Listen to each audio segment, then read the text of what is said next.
he's not as good looking as me. Unfortunately. No, I'm joking, he is. And I grew up in a council estate in East London. Anyone from East London? Cool, man. And on the council estate, it was quite rough. But I never really got into too much trouble. And in school, you know that kid that thought he was a gangster, but really he wasn't. He was a bit of an idiot. Yeah, that was me. So I got suspended, expelled from school about four times I did. So in year 7, everyone can sit down until we get the music sorted. It's all good. I know this doesn't normally happen in the underground, but sometimes it's good to do something different, isn't it? Cool. So yeah, I got expelled 4 times in secondary school. Even though I wasn't really a bad guy, I was just a bit of a cheeky guy. So in year 7, we went on a trip to France. So you don't know what a ferry is, right? Yeah. Cool. So in the ferry, we had an arcade game, and a kid from another school was on the arcade, and because I was a little bit of a naughty kid, I decided to go and press these buttons on the arcade. So I walk up to him and be like, bing! And they'd be like, stop pressing my buttons, bro. And I'd be like, bing! And he'd be like, seriously, stop pressing my buttons! And I'd be like, bing! And then he got really upset and he shouted out a few names, and I turned around, no word of a lie, about 20 kids from his school were standing there waiting to beat me up. So what do you think I did? Woo! Me, What else did he do? Slapped it. Uncle my friends! So my friends came running, and if you can imagine a ferry in an arcade room, 20 people from my school over here, 20 people from their school over there, we just looked at each other. What do you think happened? A fight! We were both too scared to fight each other, so we just started throwing stuff like water and crisps and stuff. And we started like a mini ride on the ferry, everyone like running around, throwing water, running under old ladies' armpits and running under granddad's legs and stuff like that. And it was crazy! My school won, by the way, but that's not the point of the story. So we got back to school and every single one of us got expelled. In year 8, I had a fight with my best friend. Don't know why, because he's my best friend, but I got suspended for that as well. And in year 9, I actually got suspended for getting beaten up. Imagine if you got suspended for getting beaten up. So someone plastered a football in my face, and I got really upset because there was like girls in the playground and stuff. So embarrassed yourself. So I went up to the guy and I was like, hey, what are you doing? And he just punched me and I just kind of fell down. But my head teacher said it was a fight, but it wasn't. I just got punched. But I got expelled for that. And then in year 10, do you guys know what a laser pen is? Yeah. Yeah, I had one of them in class, and every time the teacher would turn around, I'd fit the laser pen at the board, and she'd see it, and she'd turn around and I'd hide it, and she'd turn around again and I'd just flick it out again. And she'd turn around again and I'd hide it, and she'd turn around again and I did it and I'd hide it by accident. Oh, why? And I got suspended. So, in the meantime, I was going to church at the same time, but my pastor didn't know that my youth leader didn't know that I was a bit of a naughty kid in school, because in church, you know, when you go to church, everyone pretends they can walk in with their Bible held high, sing the crazy worship as loud as they can, so that the next person can hear you. I was a bit like that. So he found out about me, and he was like, you know what, I'm not even going to tell you off. If you want to be bad, make sure you're the baddest you can be. But if you want to be good, make sure you're the goodest you can be. But the worst thing to do is be in between, because you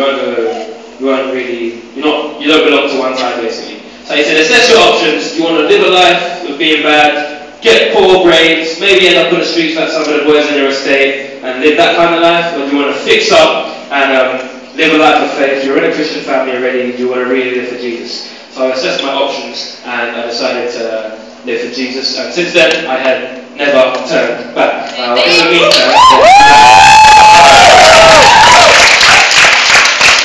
the meantime, I was rapping in the playground at school from about year 8, and I was clashing. Anyone know what clashing is? Yeah. So I was like battle rapping, yeah? So if you don't know what battle rapping is, basically it's me, and maybe like triple or ace or whatever. Obviously I'll win it, they're not all lose.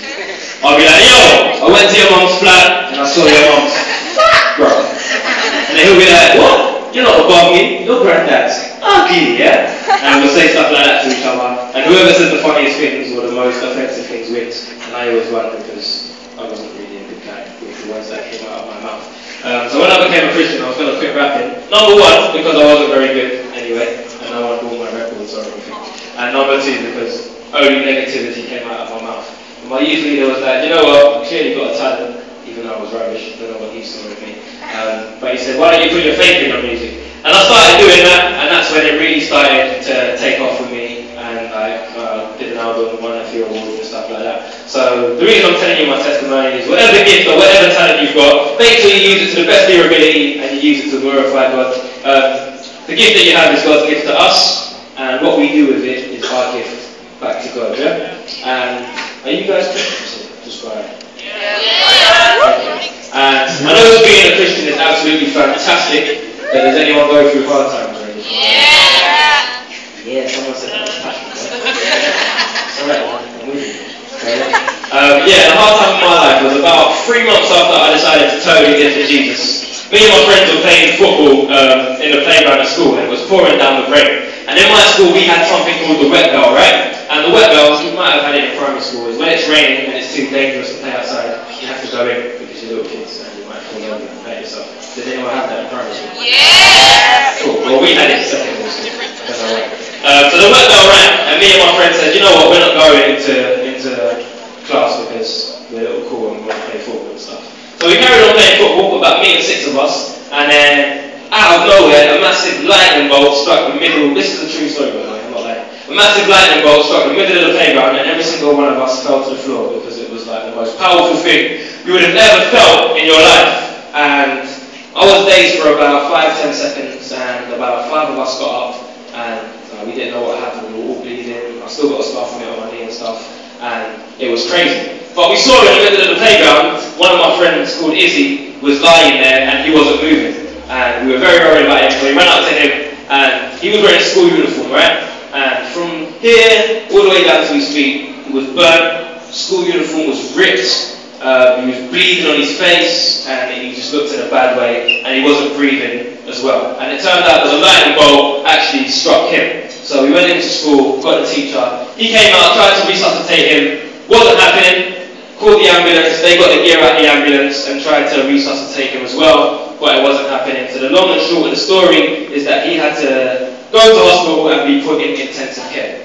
Now, as a Christian that just found true faith for myself about 3 months before, it was a hard situation for me, but I decided, you know what, I've got God now, I've got Jesus, I'm going to say a little prayer about it. And I prayed for Izzy, and a few months went past, but nothing had improved. He was still in intensive care, he was still on a life support machine, and he still wasn't breathing. And about 2 months after, I kind of said to God, you know what, I've made a decision to follow you, and my friend's in trouble, and I've prayed to you, and it still feels like no one's there for me, so why haven't you answered my prayer? And I kind of used Izzy's situation as an excuse to go back to my old life of kind of messing about, being silly, being naughty in class, and not really praying or living a life of faith, or living a life as a Christian. Now, in the meantime, I kept going to the hospital and stuff, and they said Izzy wasn't looking too good, and they don't know how long they can keep him on life support for because he's not showing any signs of improvement. So I plucked up the courage from somewhere. I don't know where it came from, but I said, you know what, God, I've prayed to you before. I feel like you're not answering my prayers, but if I say this one last prayer to you and you make Izzy better, I promise I'll trust in you for the rest of my life. And after I said that prayer, about a week later, I got a call saying, you know what, Izzy's breathing by himself, and it looks like he's going to be okay.